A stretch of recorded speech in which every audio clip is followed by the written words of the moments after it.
Do the introduction? Yeah. All right. We live. Welcome to Soft Sports. Tonight we're gonna have a special show for you guys. We're gonna be doing the Colts versus Texas review. We got a lot of things to be able to talk about in the first game that we had. But first, we want to shout out to Fox 26 as well as the Houston Texans organization, all the fan base. You know, it's time to get saucy. So, who we got with the roundtable today? You got your boy Wise in the mix. Shout out to everybody in the chat. Shout out to Sauce members. If you're in the Sauce, make sure you hit the like button. Make sure you hit the subscribe button. Make sure you join the Discord. We got a lot of conversations going on. Also, thank you for tuning in. Shout out to your side of town. It don't matters. And shout out to Fox 26. What's up, Fox 26? You already know what it is. It's your boy Spence, man. Up here with my brothers from the round table, the original round table, Houston's original round table. You already know what it is. Shout out Houston, man. Hey, shout out to everybody else out there. Let's get it. Well, today on today's show, we ended up just finished playing the Colts. You know, it was a lackluster showing. To put it a nice way. The score was 20-20. You know, the game ended up being a tie. Just want to see how this ends up shaping up. You know, for the rest of the season. Spitz, why don't you go ahead and start it off, man? How did you feel about the performance on the defense, the offense? And how do you think that it's going to affect the rest of the season with some of the comments that we heard from Lovie Smith in his post-game interview? Well, okay, put it to you honest. Okay, from what I seen, I'm gonna start with the defense. What I seen from the D line played from a pass rush standpoint, they played relatively well. Towards the end of the game, especially like the third quarter, the fourth quarter, and the overtime, it seemed like they were gassed a little bit because that's when Jonathan Taylor started going off. The linebackers are probably the most disappointing part of the defense, especially in coverage. Like we need to definitely shore up our linebackers in coverage because a lot of the holes they found that Matt Ryan found in the zone was because of the linebackers leaving gaps open in the zones. And like I think our DBs played well. That red zone sequence when we had three different defensive backs make three consecutive different plays was probably one of the best sequence of defense from a defense back I've seen in Houston Texans and almost the whole time the whole organization. Offensively, OJ Howard looked it well. Again, 2 targets, 2 touchdowns. Brandon Cooks played like Brandon Cooks. Everybody knows what I'm finna say. We don't know what happened with Dameon Pierce. It was an APB out on Dameon Pierce. Where was Dameon Pierce? We didn't see Dameon Pierce. And I think that was part of the reason why you really didn't get any points from the offense. The offense really didn't do anything when they needed to do anything. And that's something that's crucial. I know a lot of people want to gloat about the stats because Davis Mills had no turnovers, and that's cool. I'm not going to put the game fully on Davis Mills, but what I will put on Davis Mills is that when it was time for you to actually put the game away, you could not do it. And then when it was time to make plays in overtime, you could not do it. I think that was mostly on Pep, though. I think Pep deserves a lot of blame. And when you said about Lovie, those comments were concerning at best. Now, I'll put it to you like that. They were concerning. I don't know if you lost the locker room, but it didn't help about gaining it. Those comments don't help. I'll put it to you like that. They really didn't help. Right. All right, Wise, how you feel about the game? You want my whole breakdown of the game, or you just want a portion?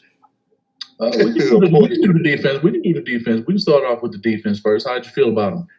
The defense looked good. I want to say shout out to Steven Nelson. I want to say shout out to Stingley Jr. I want to say shout out to Jonathan Owens. And I want to say shout out to Jalen Petrie. When it came to that secondary, like Spitz said, we ain't seen a secondary performance like that for the Houston Texans in years. I don't even remember if we even seen a performance like that since J. Joe and we had Daniel Manning and them guys.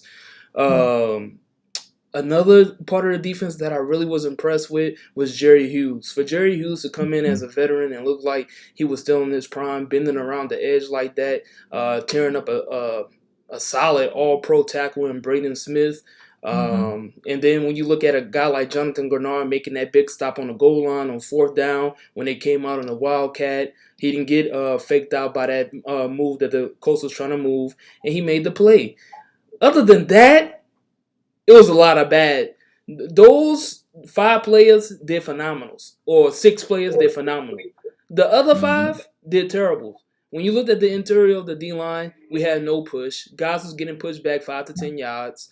When you look at the linebackers, they had a horrible game. All the linebackers had a horrible game because when you looked at it, all the Colts was technically doing was doing a slants, doing an underneath route, right behind the linebackers, dinking and diming, and killing them. I mean, nobody could cover it. And they kept eating us up in the Tampa 2 zone, in the cover 3 zones. So that's something that we really going to have to fix and rectify on the defense. We're going to have to find guys that's going to be able to cover guys in coverage. Like Christian Kirksey's, he had a bad game. Christian Kirksey's had a bad game. I just those, I mean, that front 7, besides Jerry Hughes and besides Jonathan Grenard, is really going to have to step up in the next coming weeks, because what we've seen from them and what we've seen from versus what we've seen from the secondary, they got to put it all together. Once they can put it all together, maybe we could talk about this defense being a top 15 defense. Yeah.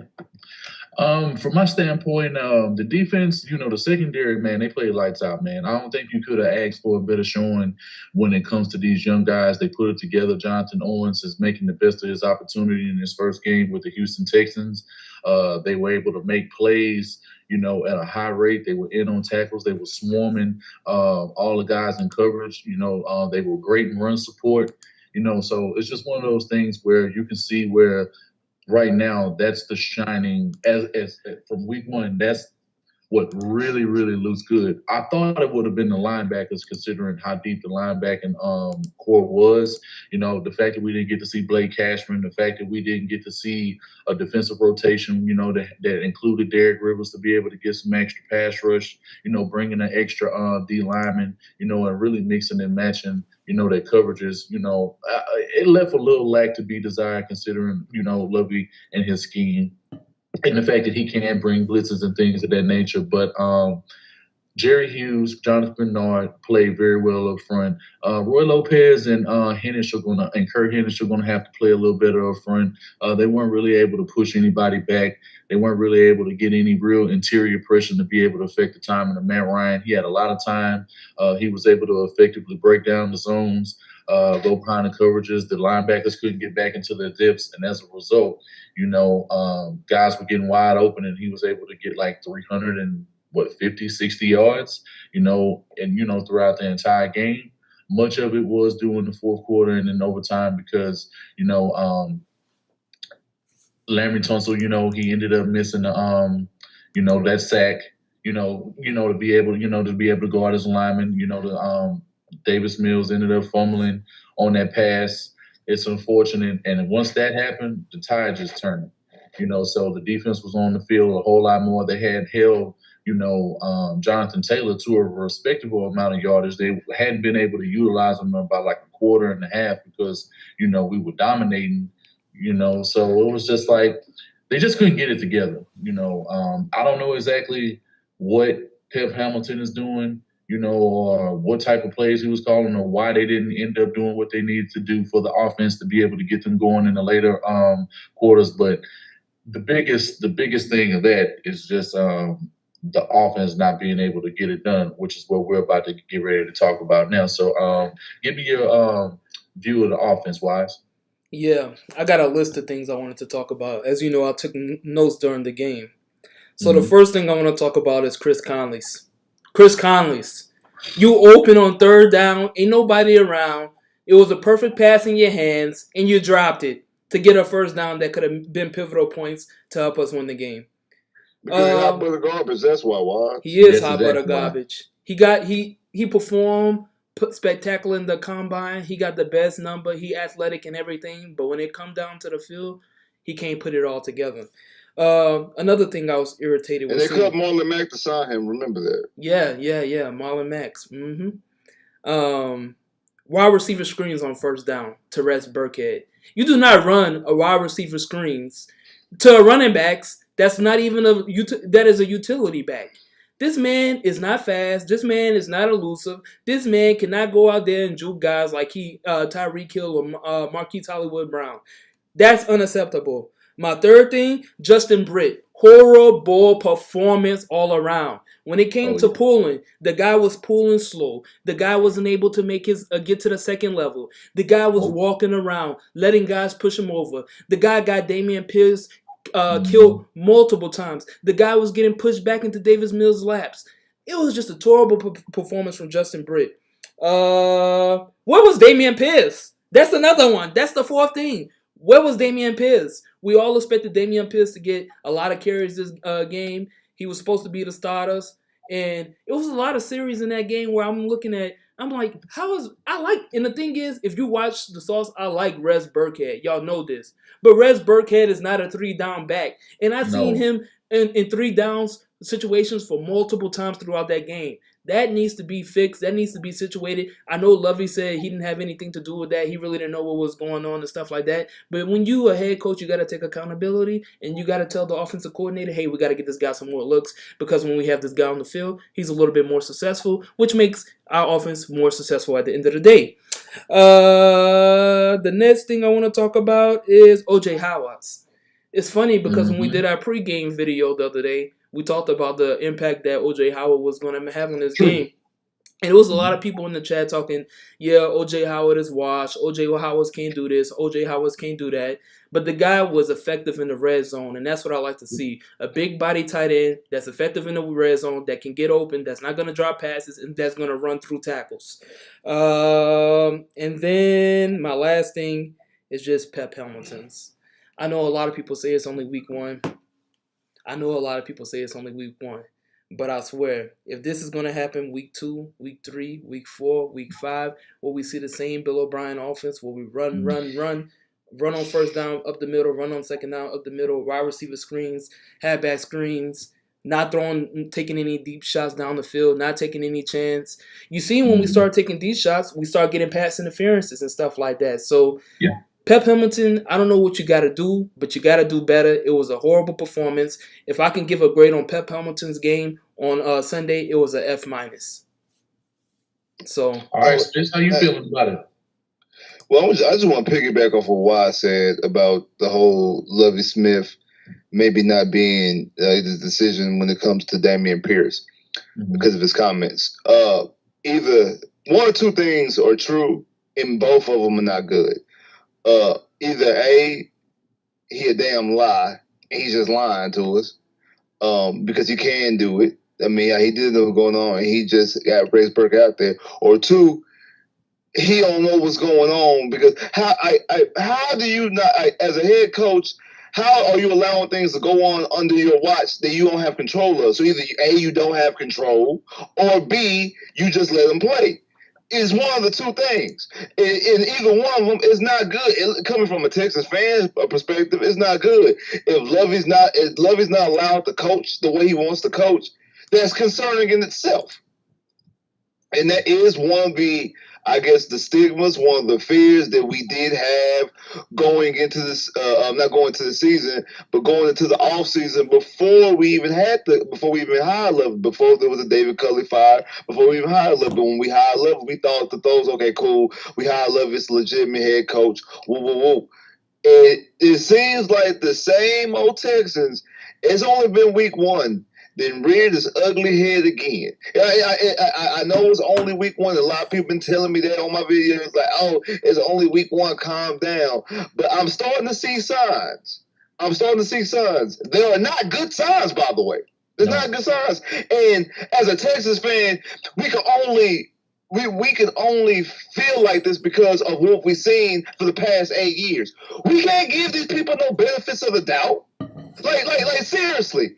What have they shown us in the past 8 years that this franchise has been here that they deserve a benefit of the doubt? Oh, it's just week 1. No, it's not just week 1. We've had 8 years of the same thing going on and on and on. So you can't sit up and say, oh, it's just week 1 when we've seen the same situation for the past 8 years. So it's not just week 1. It's week 1 under this regime with this face on it. but these things have been going on. How many times have we seen guys who should not be playing football playing over guys who we know should be playing football? We've seen it several times. Yes. This is not new. This is not new. It's just different faces, but this has been going on. I'll bring you Deshaun Watson and Tom Savage. Tom Savage is playing. We all know Deshaun has been out there. Right. Like, we've seen this before. What's his name? Brian Hoyer is playing. Probably should have had Matt Ryan. What's going out there? We've seen these things before. This is not new. This is not new at all. Nope. Well, my case for it, man, the biggest thing for me was Rex Burkhead getting as many carries as he did. I'm going to shout out to Tenney because one of the things that he said in the Discord before this season started a couple of weeks ago is that they were going to try to slowly bring along Dameon Pierce. It looks that way. A lot of these things you can see before they happen, but when you see them, you don't want them to happen because it happens so often that you just want this team to be able to be functional and where we can be like, why do we always have to be the pushovers? Why do we always have to be at the bottom? Why do we always have to have a lackluster offense? Why do we have to be lackluster on third down? Third down efficiency, horrible. It was horrible. Davis Mills, bro, was throwing out routes like that just was going over these guys' heads. Like, he was throwing them like 11 feet high, 10, 13 feet high. Like, how is anybody supposed to be able to have a chance of making that play? Because in the first half, he was able to complete some passes, albeit they were short. And one of the biggest telling signs about Davis Mills, and for all these people who like to be like, oh, well, he's throwing the ball down the field and he's one of the best players. But, bro, they did a flea flicker where he first off, on that flea flicker pass, when they go to the end zone view, he had Chris Moore wide open for a touchdown. If you go back and go look at that play, number 15 was wide open for an easy walk-in touchdown. Nobody was about to catch him. You hit Brandon Cooks on the flea flicker, and the ball is underthrown. Brandon Cooks has to come back, make a play on the ball when it should have been a touchdown. He should have walked that in. He had to slow down and turn around. Yeah, that's what I'm saying. Like, at the end of the day, this guy is not what people think he is. Then in the second half, you couldn't even benefit from good field position from the Blankenship when he kicked both of those kicks outside of the, and we were on the 40-yard line. Like, nothing is better than that, because if you have a legitimate quarterback, you put Patrick Mahomes in that situation, you put Lamar Jackson, you put any top quarterback in the league in that situation, it's easily coming out with points. You couldn't even get a field goal. You couldn't get back in field goal range. And y'all make sure that y'all hitting the like button, because we're giving y'all that heat right now. It makes no sense that this man is overrated. They have been talking about this man on CBS Sports. They've been talking about this man on Pat McAfee's show. They've been talking about this man on Good Morning Football. They've been talking about him on PFF website. They've been making videos about him on YouTube. You got all of these people trying to pump up and sell a product that people are not lining up for.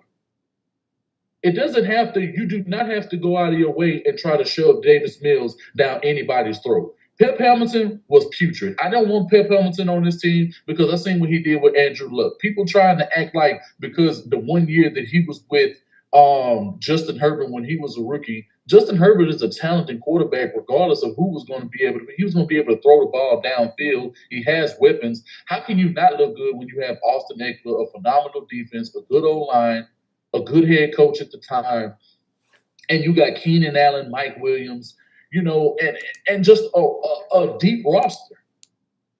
You're only going to be able to get the best play, but Indy fans will tell you because they were the ones who saw this the most. He is not that guy. He is a run. I don't mind you running the football, but the plays that he was calling to run the football were complete certain. They weren't going anywhere.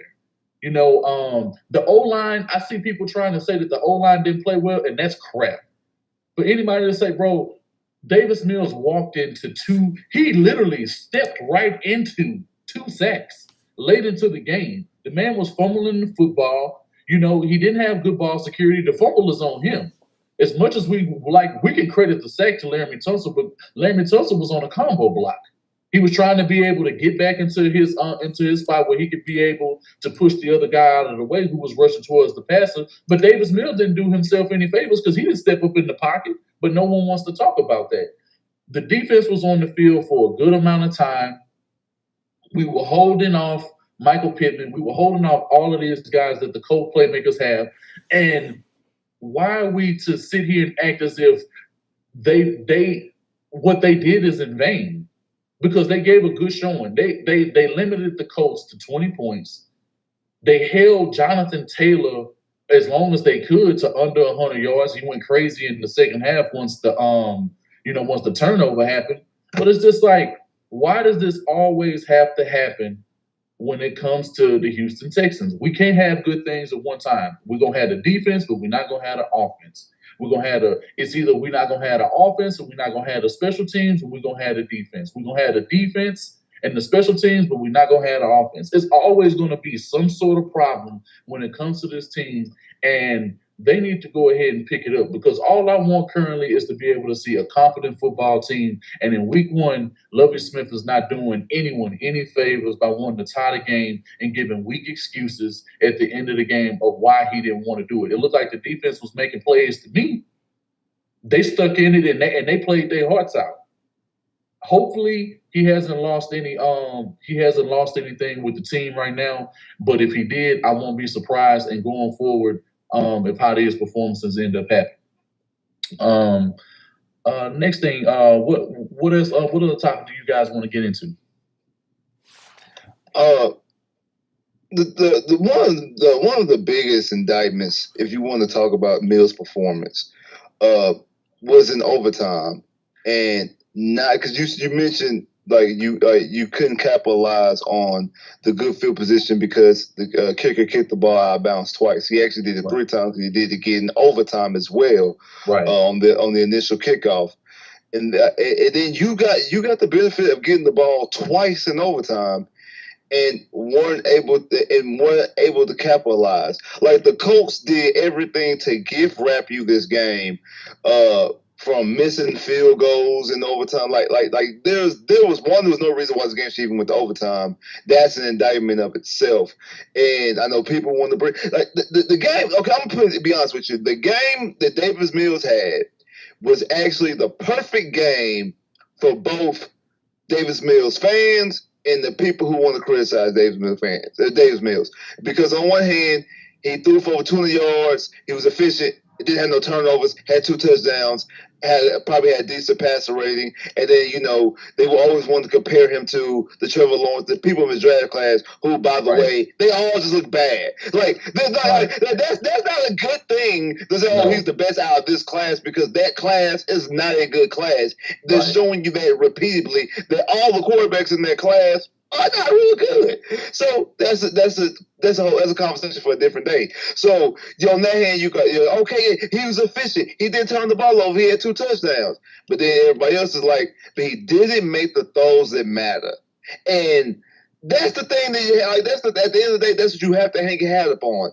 He did not make the throws when they mattered. He did not score when you need to. We're not asking him to go out there and throw 5 touchdowns and 500 yards. We're not asking to be Patrick Mahomes and Aaron Rodgers and Tom Brady and Justin Herbert. We're not asking to be those guys. We're not. No. That's not what we ask them to be.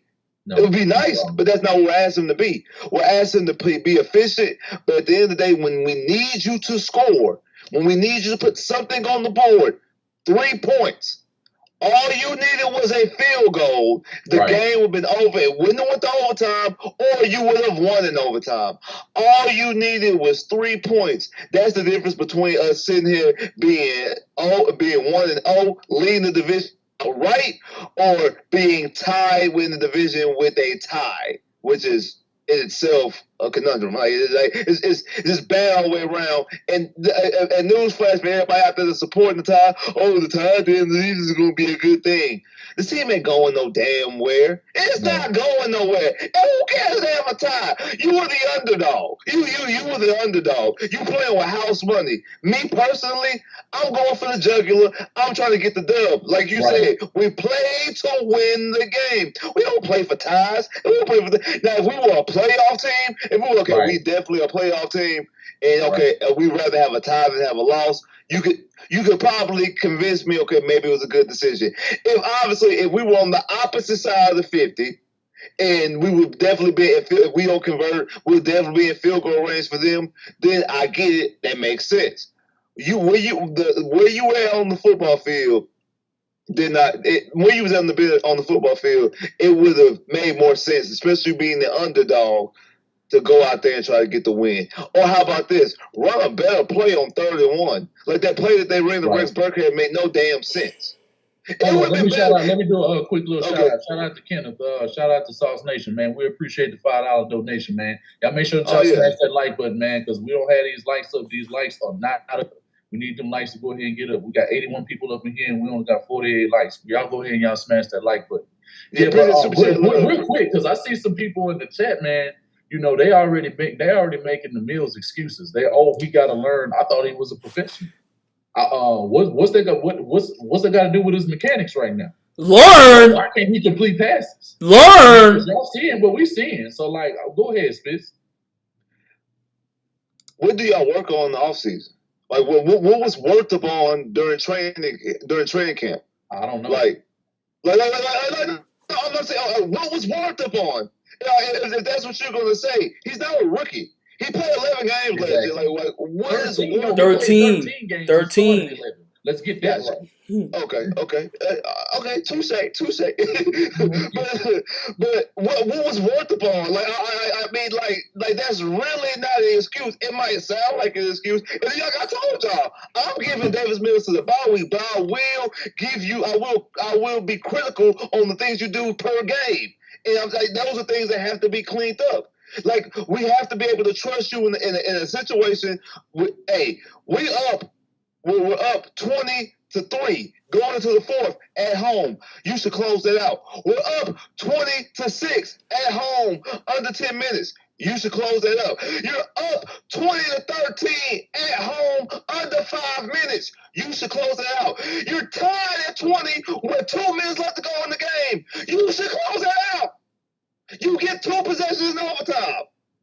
You should close it out. Let me.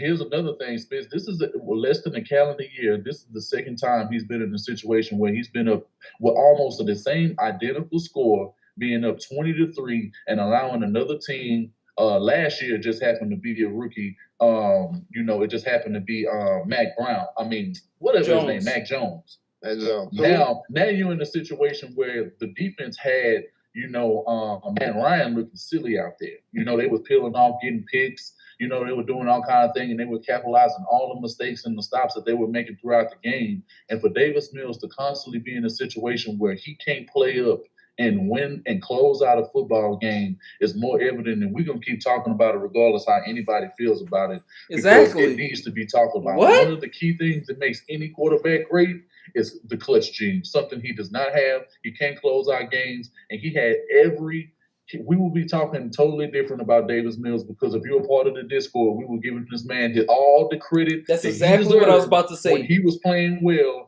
in the first half, and then when he tailed off in the 4th quarter, and in overtime, we saw exactly what it was. So we gave the man the credit for what he did for about a good 2.5 quarters. But 2.5 quarters, we need a quarterback that can play all 4 quarters.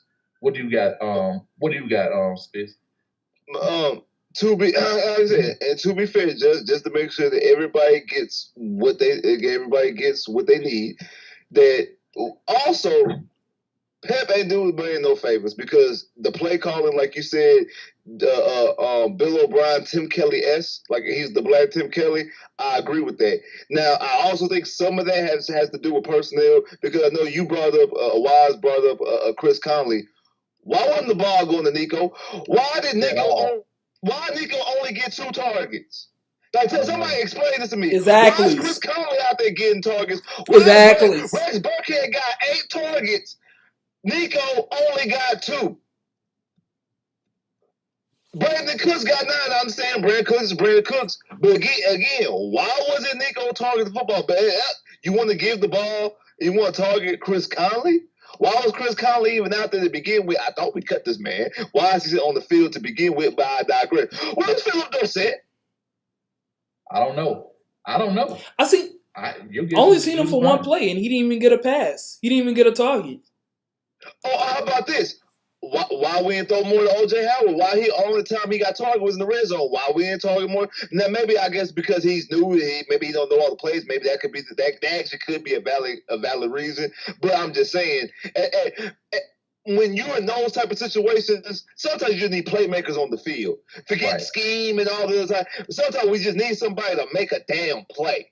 Just make a play. What I'm saying is, big time players make big time plays in big time games. Hey, hold on, Make a damn play. Hold on, Spitz. We got another super chat. Shout out to Gary Jones, Fan Century. Support the movement, man. We appreciate it, bro. I mean, appreciate super chat, man. Appreciate that. But yeah, bro, like, what's wrong with people? Why we can't criticize our team? That's the one thing I can't stand. You seen when Russell Wilson came back to Seattle, they booed him? That's how we should be in Houston. Like, we all soft. Houston people are not soft. We hard workers. We gonna grind. We gonna go get our paper, and we ain't gonna take nothing from nobody, to put it clearly. Right. And the fact that y'all gonna sit here, let this organization put up this mediocre quarterbacks and just give this guy all the butterflies, all the moons, say he have a perfect game. No, it's not a perfect game. He didn't do anything when it mattered. Like they said, it was multiple times where he could have just drove the ball down the field. But you know what I seen? He was forcing balls into double and triple coverage to Brandon Cooks, trying to get him touches. He's stiff in the pocket, something that we've been saying, and he can't throw the deep ball, man. He not even on Joe Flacco's levels. Joe Flacco, the one thing he can do, yeah, he wasn't mobile. Yeah, he was a game manager, but he can throw the deep ball. He can get the ball deep. He could throw it 80 yards. He could throw it 70 yards. And it's frustrating because, like Wink said, the whole first half, maybe even the first 3 quarters, we gave a fair assessment to Davis Mills the whole game. We said this guy had a good game. He was throwing sharp and everything, and I don't know what happened. It's just like he forgot how to play. He forgot the playbook. He forgot his mechanics. He forgot who his teammates was. He forgot his personnel. Like, it's irritating. And then the fact people want to call out Tunstall's on that sack. The only thing that we was calling out was Justin Britt. Yep. And Pep Hamilton for not playing Dameon Pierce more. Why was Rex Burkhead running the ball so much? And then, like, why were they running screens as much as they were? Like, we don't have that. No, you're not playing, we don't have it. You're not throwing screens to the right athletes on this football team. If you're gonna throw a screen to anybody, throw it to Brandon Cooks, throw it to one of your running backs. Fast. Or throw it to Dorsett. You got Tyler Johnson you just picked up. I don't understand it. How are we still having personnel issues? Like, I don't understand it. There's nothing. Tyler Johnson was in that. He was a healthy scratch, but Chris Conley ass was out there. Like, it doesn't make sense. It don't make no sense. It just doesn't. Like, I don't understand what the plan really is. If the plan is to win it, yeah. If the plan really is to win, I don't understand the plan. And know what? And is this something that you said the other day? And I thought about it after you said it, and I said, you know what, you're right. All the stats that come out, all the numbers and all this and that, should have waited. Yes. Should have waited until he got some wins up under his belt, because they are empty calories and they're not put it into context. So people hear these numbers, see these numbers, and they run it. They run with it. They're not in the context. Because I think, if I'm not, Tiki even mentioned it, talking about he was among the league's best in deep passes. And how many deep passes? No, it's not how many deep passes they have, because I can have 100%. I can have 100% deep balls if I only threw 2 of them. While everybody else is throwing 50 per season, I only threw 2. Of course, I have a better average than everybody. I only threw 2. Because when you and Wise one said, "As what happened to him?" It's clear. Once he was forced that he had to make plays and he had to throw the ball past 15 yards, you see the inaccuracy, you see the lack of arm strength, you see that he wasn't able to make the throws. He could throw inside the 15 yards, in between 50 yards. That's the reason why he he's so good in the red zone because he is good in the red zone because the red zone is only 15, 20 yards. So he's in a conducive space. He's able to make plays because that's his sweet spot. That's his sweet spot in between 15 yards. Anything under 15 yards. Anything under that, he's good. Yeah. Anything past that, he cannot make no plays. And that's being real. That's not being overcritical. That's just good evaluation. When he throws over 20 yards, it's not pretty. And even if it is a completion, look at the way that ball looks compared to any of the balls he throws. Those are not good balls. How do you have Brandon Cooks? How do you have Brandon Cooks and Chris Moore so wide open? Because when you go back and you go look at that play when he caught that flea flicker, and he had so much time in the pocket. One thing that I'm not gonna let Houston media, I'm not gonna let any of these guys on Sports Radio 610, none of these guys are not finna say. Call them out. Make YouTube videos for the Texans. What you are not finna do is say that the O-line did not provide him time, bro. He had an average of 5 seconds in the pocket the entire game. To say that he was under duress and that he was constantly being taken out of the pocket and he had to move around in the pocket is an absolute fallacy. The man did everything. He didn't do enough with the talent that he had. He could have made throws. A lot of them plays, guys was open, but the balls were sailing. He was throwing it over their heads. How could these guys make any plays? A lot of them half of those out routes that they were completed, we had a chance to be able to score some more points. So to sit here and say that, and then the fact that his field vision, he's not seeing the entire field. He's looking at his direction. He keys in on who he wants to throw the ball to. He tries to anticipate the throw, and because of his poor mechanics and poor velocity with his arm, he can't get the ball there in time. He waits entirely too long. He hesitates entirely too much. And if this man has to do any rolling out to the right or to the left, the man does not feel the rush, and he constantly takes sacks and he fumbles the football. This is what he has shown. This is what he has been, and it's not going to take that much longer to figure out this is just who he is. I'm glad you said that because there was something I forgot to mention in my video, and I'm glad you said because you just reminded me. It was a play. I think it was to Rex Burkhead. It was a completion. He throws to Rex. And Tiki said that he knew he was going to Rex the whole time. He look at him. He was staring him down the whole time, but the way he said it was like it was a good thing. It is never good for a quarterback to stare down their receiver. I've been watching football for over 20-something years. I ain't never heard that it was a good thing for a quarterback to stare at the receiver. Never. Oh, no, Spence. What about the pass who was that Brandon Cooks had caught or Chris Moore had caught? It was supposed to go to it's supposed to go out about Chris Moore came out of nowhere and snatched it up out of the air. Like an interception. Because he was trying to throw it to Brevin Jordan, and he underthrew Brevin Jordan badly. It would have been a pick if Chris Moore wouldn't have came through and got it. Chris Moore saved him. Shout out to Joshua Lamel. I think we should be encouraged by most of what we saw. Most of what we didn't like is what we don't like about this team already. It is what it is. No, it's not is what it is. Because at the end of the day, that's a bad mentality to have. From last year, and this team, this quarterback. I'm sorry. To say it is what it is a bad mentality. That's a bad mentality to have in life. It is. You can't say it is what it is. It is what it is. Is what it is for the last 20 years, and we ain't got no Super Bowl champions. We 32-9-1 to the Colts. 32-9-1. Does that get through your brain? We only beat them 9 times. We could have beat them 10 times. How's that okay with you? How having a lead going into the fourth quarter, having a lead going into the second half, you controlled the whole game. The game was going great into the fourth quarter. The whole team collapsed. Like, how is that okay with you? That's something we have seen multiple years over and over and over again, and it only happens to the Texans. And we complain about Cowboys fans. We want to say, oh, it's the Cowboys. The Cowboys. They always come back on the Cowboys. Well, it happened to us too. So how you can sit up there and be hypocritical and talk about the Cowboys when the Texans are going through the same thing? Like, it doesn't make sense to me. We got to be fair. Like, you got to have criticism on your team. Yeah, we support our team. Yeah, you don't think we want to go out here and be talking smack to the Titans fan? You don't think we want to talk smack to the Colts fan? You think we don't want to talk smack to the Jags fan? We want to do that. We want to build up our team. We want to boost our team.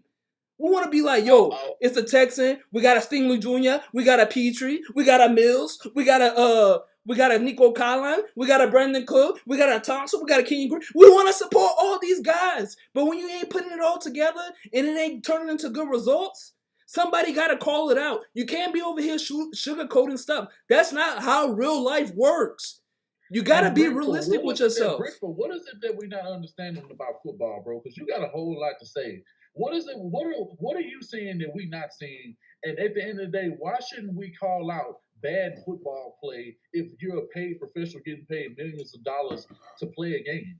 Like, at the end of the day, bro, this man been playing football for years. This is nothing new.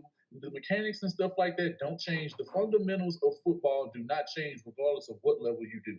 So at the end of the day, the only thing that he has to increase himself on is his accuracy, his awareness, feeling the rush, and being clutch when it matters, bro. His anticipation, his touch on passes are horrible. The man was 20 for like 30 something for a reason, bro. Because at the end of the day, when the passes came down, it's cool to look good in the first half of football, but in the second half of football, he cannot pull it off. How is it that you can only play from ahead, but the moment that the game gets even or the game starts to close, and you fold up like panties? Bro, this is not Victoria's Secret. And they didn't have Darius Leonard. They didn't have Darius Leonard. They didn't have Darius Leonard. And you over here bragging. Who is this? Like, I'm tired of hearing these fans that, when you talk about the Texans, this, that. Stop being sensitive. Stop being in your feelings. Like, we love that the team has finally started embracing the city. We love that the team has started trying to change the culture. But it got to start turning into results on the field. And until it turn into results, we're going to give them criticism. We're not going to give them praises until we start seeing a full, complete game. A consistent product. Yeah, like... I don't want to see it one game. Every dog can have his day. The clock, bro, a clock can be right twice a day. So at the end of the day, I want to see this team do this more than once or maybe 3 or 4 times out of the year. Bro, I want to see it. And I'm not saying they got to win every game. I just want to see some competency. I just want to see some good play calls. I want to see some, I want to see them be able to do some things. That way, if he is at least not going to be the quarterback going forward, you're at least setting it up for somebody like a Lamar Jackson, like a C.J. Stroud, like an Anthony Richardson. Exactly. Who we'll be talking about, because we're going to be giving you guys some college football, scouting throughout the season as well. But let's go ahead, before we close this video out, man, let's get into Lovie Smith and the way that he wanted to close out this game. So, Wise, why don't you go ahead and give us your thoughts on how I'll let Spitz go first. him tying the game? I'll let Spitz go first. I need to calm down for a second. I'll let Spitz go first. I need to calm down for a second. We on Fox. I might say something y'all might regret. So let Spitz go. Man, okay. It's simple. Like I said, me personally, I would have went for the win. I wouldn't be mad. Like I'll be more mad about them letting them come back. Obviously, I'll be mad at the whole Pep and Damian Pierce not playing. But I wouldn't be mad at Lovie if Lovie was still 10 toes down and would have tried to win the game. Like I said, you're the underdog. You're playing with house money. You were like a 10-point underdog at home, which means on a neutral site because you get 3 points for being at home. With me on a neutral site, you were a 13-point dog, which means if you had to play the game in Indianapolis, you've been a 16-point dog, which is basically over 2 touchdowns. So you might as well you sitting there with house money, try to go out there and try to win and try to win the game. If I'm not mistaken, last year Kyrie kicked the 64-yarder or 61 yarder. 61 yards. I don't know where that would have been slighted if he would have tried to attempt it then. I would have been cool with that. If he would have attempted the field goal and it was a miss, I would have been okay. If they would have ran a better play on 3rd and 1 instead of running the play they ran, it probably put them in a better position to try to go for it on 4th down, it would have been cool. We would have been talking about Davis Mills. You know what would have been a better play? A fake handoff to Rex and Davis Mills run by himself. That would have been a better play than what we seen. I would respect it more. One, because they would have called him off guard if they would have did something like that. So it was more so that, and then when Lovie said the comments after the game, and then he doubled down and repeated what he said on Monday, just that right there made me look like made me raise my eyebrow a little bit, and now I gotta see who really runs the show. For one, or two, can we really trust Lovie to make decisions in crucial points of the game to actually win football games? Like, forget now because people talk about it's just week one. Think about when the team actually gets good. When the team is actually good. These are the type of things that will have you out there screaming to the top of your lungs, talking about Bill O'Brien type situations. And remember, this is Houston. We've seen this before. 24-0 against the Chiefs. We've seen this, the Rosencopter against the Colts. We've seen this back in Buffalo with the Oilers. This is not new. Like I said before, this is not new information. We've seen these things before with a franchise in the city of Houston. This has happened before. These meltdowns have happened before, and you had a chance to do something about it, you did. How you feel about it, Wise? All right, I'm ready. It was a piss poor performance. Piss poor decision by Lovie Smith. It was 4th and 3. It was 20 seconds left on the clock. You was in an opponent's territory. You could have get the field goal for Kaimis. Y'all know I don't like Kaimis. But even I said you at least try to attempt the field goals. At least. I just don't understand how you don't go to try to win a game. I don't know how you settle for a tie. I like Lovie Smith. I did say maybe 2 weeks, 3 weeks ago, yeah, I have my questions because his time in Tampa, it wasn't too hot, and I got killed for it on the chat. I got killed for it in the comments. But these are just the questions that I have, bruh. Like, you can't go out here and your defense worked that hard to hold the Colts to 20 points throughout the entire regulation, which rarely happens for the Houston Texans. And then when it comes down to the last 30 seconds of the game, you say your guys are too tired? 30 seconds? 30 seconds. We all played football here before. All of us played football in high school, if it was college or whatever it was. And you know what happened? Yeah, you had training camp. You got in shape. The first game of the season, yeah, you was tired. But we didn't have a preseason. They had 3 preseason games to get in shape. 3 preseason games to get in shape. And you telling me guys is tired? That is not a good excuse. I'm sorry. What about the fans that was tired to come to the game? You think they was tired when they sat there in overtime just to watch us tie a game? At least where I can pay respects to Brian the ball from the Giants, he went for it. He dropped his huevos, whatever you want to call them, just to be nice, and he went for it on 4th down, and it caused the team to win the game. Even if we would have lost the game, I would have been fine with it because you know why? We tried to win the game, even though they came back, even though all of the odds went against us when it came down to overtime. We still would have tried and made an attempt. As a head coach, it's your first game to make a statement for the city. Put your neck on their throats. The Colts is the ops. The Colts is our division rivals. The Colts, the Jags, the Titans. When it comes to them, we should blow them out. We should put our neck down their throat. It should be a rivalry. You hear how Aaron Donald talked to the 49ers? You hear how all these other teams talk about their rivals? We're the only team that got that soft mentality. Stop with the soft mentality. The city is not soft. Stop that. Put your foot on the throat. Try to score. Run the ball down the throat. If you're scared to run the ball, and all these Davis Mims fans, Davis Mims this. Y'all want to give him a pillows. Y'all want to coddle this guy. He's only a sophomore quarterback, this and that. Well, if they really believed in him, they would have gave the ball to him in 4th down and put the game in his hands. Exactly. That's all I got to say. Yeah, man. I'm just seeing a bunch of excuses. It's like, we said the team sucked anyway, bro. We know this team is in a rebuild. We know we have a lot of great players, a lot of great young players, because it's really the young players that we're really interested in. The draft, we believe in what Nick Casario is doing right now. I think with the picks that we're gonna have for the next couple of seasons, we're gonna be able to put this team in a different echelon of of where they should be. But Lovie Smith showed not only in overtime, but he also showed even before the half was over when we were up. Like how they just wasted like 45 seconds. They had like multiple timeouts. They didn't even try to punch it in before the half. That's where the concern started for me. And then when you see the way how vanilla the game started to be played out over the next couple of quarters, and then when we get to overtime, and you see that Kaimi was well within his range.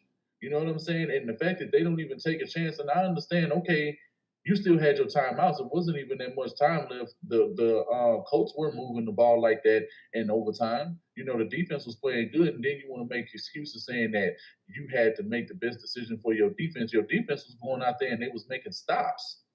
They were making stops, even in the fourth quarter, late in the fourth quarter, and in overtime.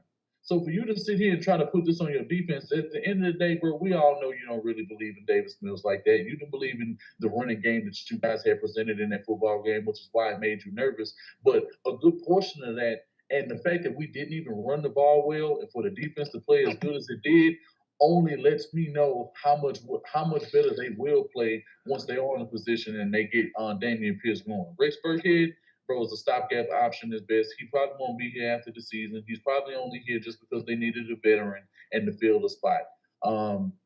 You know, they weren't being aggressive enough when they needed to, and they really need to fix third downs. Their third down calling, their you know, and making sure that Davis Mills is being efficient on third down. What we have right now, I don't like it, and we're only going to end up playing much better teams. We got the Raiders, we got the Chargers coming up, we got the Broncos coming up this week. You know, we have to play the Browns down the line, and a lot of these teams that have phenomenal running back play are going to be able to gash the hell out of the Houston Texans going forward, and it's going to keep the ball out of Davis Mills' hands even more. But what's the point of his supposed ascension if when he has the ball in his hands and he can't make the plays consistently? You know, but we probably got like another 5 minutes or so before we get ready to wrap the show up. Like, what's you guys' closing thoughts as far as how you feel about the game, and if there's any points that you missed? Yeah, I want to see more of just to get back calmness. It was a lot of good things that we saw. Like we said, we did call out some of the good things. I did like Troy Harrison, the fullback we got. He was making some good blocks on the running game. Yeah, he was. Unfortunately, it didn't translate on Sunday, but once he gets the opportunity to play with Dameon Pierce, that tandem right there might be nasty. I want to see more of that going against the Broncos. And another thing I want to say is good luck next week. The Broncos just lost to Seattle. They coming out here to prove a point. And if our team going to sit down and say they want to tie, they don't want to play for the wins, guess what? The Broncos are going to put 50 points on us. And we're going to be sitting up here mad again going into week 2. Any thoughts on Spitz? I liked what I seen out of the secondary. I want to see more. Yeah. I know me, I'm the secondary guy. I've always been talking about the secondary, but it's not going to get easier. I mean, like you have another, so you have an actual Super Bowl winning quarterback. He has a collection of receivers, so it's going to be a little difficult. And like how you said, we got more quarterbacks and more receivers coming up the rest of the season. So we're going to find out very soon, very early. I mean, I think the Chargers in a couple of weeks as well. We're going to find out very soon and very early about the secondary and about this defense in general. So those are things I want to talk about. But a question, I'm going to ask you, I already know the answer to it, but I'm going to ask. Do you feel that Bill O'Brien is a good coach at handling the clock and in the half situations? No. Right. I agree. But to what you said about Lovie not doing anything when he had timeouts left, I think like Forrest said had timeouts left. Before he didn't, but I'm not to make this a default conversation. But once he had got an actual franchise quarterback, when he was in those type of situations, he would try to get points before the half. Just to put that. Yeah, he would. Yeah, he would. And we don't consider him to understand the clock or run the clock correctly, but he would try to score once he had a quarterback. But that's conversation for another day. Just put it out there. Yeah, for me, we definitely need to increase this linebacking play. It looked horrible. You know, Grugatrill, Christian Kirksey, they did not look good whatsoever. Shout out to Jerry Hughes for making some fantastic plays. I see he was like one of the highest rated defensive ends who played this week in week 1. So shout out to him. Jonathan Kennard was in on a few plays. I like what I've seen from him. I think that they're going to be able to develop more pass rush moves and find a way to be able to get those guys to the quarterback.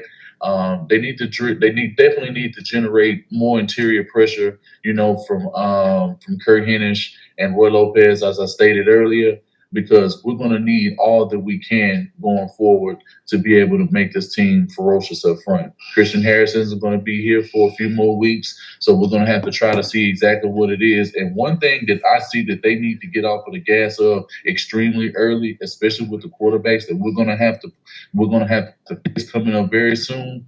Lay off of that damn zone coverage. Yes, please. It was putrid, and it's the whole reason why Matt Ryan was able to get off as much as he did. Every time he went zone, that was the only real time he was even making completions. When we went man, we were able to key in and make plays. The secondary trusted each other, and the big reason why the secondary wasn't really getting tested. He was really throwing the ball really like between 18 to 30 yards, 12-yard dumps here, there, 12, 15 yards here and there. He just kept doing that against the Texans over and over and over and over again because he didn't go downfield for any real big games. I think maybe once. You know what I'm saying? Michael Pittman, wasn't really getting off for a good amount of the game. And then, at the end of the game, they finally started to pick it up and he gets over 100 yards when he didn't have to. And the majority of that was on the linebackers because of where they were placed. They didn't have their depths. They didn't know how to close. They were getting squeezed in on the lines, and they couldn't get back to the strong and the weak sides to be able to make plays because they were getting cleaned out by the whole line. And then when you get Jonathan Taylor to get warmed up, hey, now you're going to be afraid of the pass now because they're going to be able to get things done because you don't know what's happening.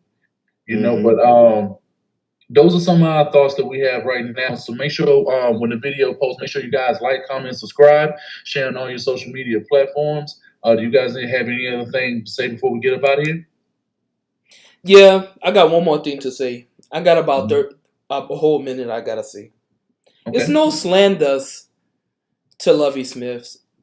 It's slanders to Pep Hamilton's. It's slanders to, Justin Britt's. It's slanders to them two, really. Really, them two. Really, them two had a horrible game. Pep Hamilton and Justin Britt, if I can slander anybody, it would be them two. They just frustrated me so much. And the thing was, I was looking at the offensive line. You cannot make excuses for the offensive line. The protection was some of the best protection I've seen in last couple of years when it came to protection. Guys was actually holding up. The left side of the offensive line looked fantastic. Titus Howard was doing his job on the right side, holding it down. I mean, it wasn't too much you can complain. Yeah, our offensive line is going to give up sacks. The Colts gave up 3 sacks. I mean, and we only gave up 2. So, I mean, when you really look at the numbers and you want to use the numbers and stuff, add context to your numbers. You just can't throw numbers out there. But I want to say salute to everybody. Texans, y'all got to do better. Y'all got to do better. We know we don't expect much from y'all this season. We really don't. But if you're going to go out there and you're going to be up 20-3, don't let the team come back. Finish the game. Finish the job. Please, for once. I'd rather us go 5-10 and wind up missing out on Willie Anderson's to get Miles Murphy if I know our team going to be fighters, if we're going to have guys that's going to run through the wall for our coach, if we're going to build a new culture in this team, in this organization. And I like the things that Cal McNair has been doing. Cal McNair, granted, this guy has been going to the pre-games, to the tailgates. Cal McNair has been doing the Reddits and this and that. Yeah, it's good for Cal McNair to finally start doing that thing. It's good for our franchise to finally get that outreach to the city. But they need to credit the guy who called it out first. It's Fitz. Y'all need to stop that. Y'all still in the sauce, and y'all ain't implementing anything into the sauce. You ain't providing no ingredients. And salute to everybody in the chat. Make sure you hit the like button. Make sure you hit the subscribe. You got anything, Spence? Well, I said it already. Why I said it. I mean, really, he's not lying. We started talking about them. It's kind of ironic that once we got on Fox, every Tuesday. Shout out to Fox 26, and we started saying things like this. Oh, we need to see Toro in the slab. Oh, we need to see Houston this. Now they care about uniform changes and all that. Now they care about all that. They've been looking into it, right? Yeah, okay. And now that they putting promo videos when the season starts playing screwed up music. Now they letting local artists perform at halftime shows. Yeah, I wonder why. It's kind of ironic that it happens once we get on Fox every Tuesday. Right? It's gotta. Like, come on. So we know y'all watching. We know y'all know. We know y'all watching. Right. Why we can't get no shout out? Why? Hey, shout us out. You know, we here. We love our team. Lovie did give us a shout out. Lovie did give us a shout out when he signed, Darren's what's that? The baby picture that they give you. What they call it? The ultrasound picture. Yeah. So I know when he see this, if he sees the replay of this, he gonna know that the guy. So shout out to Lovie Smith. But you got to do better than that, bro. We know you better than that. You've been showing yourself to be better than that. And at the end of the day, we need this team to be able to believe in you because we need these dudes running through a brick wall, man. We want to see what's up. And at the end of the day, you got a young core football team that was moving fast in week 1. We need to see more. Yes, like I said, speaking of Lovie, if y'all have not watched, I just dropped a video talking about the coaching staff and what the coaches did. So make sure y'all be on the lookout for that. Well, it's already out, so make sure y'all go check that out. Well, that about wraps the show up. Shout out to Fox 26. We appreciate you guys allowing us your platform. We're bringing the sauce back. Honcho will be back shortly. He has some things he has to take care of for everybody who had to ask. He sends us regards. But shout out to Sauce Nation. We'll see y'all next week. Make sure y'all like, comment, subscribe, share these videos. You shut it off already?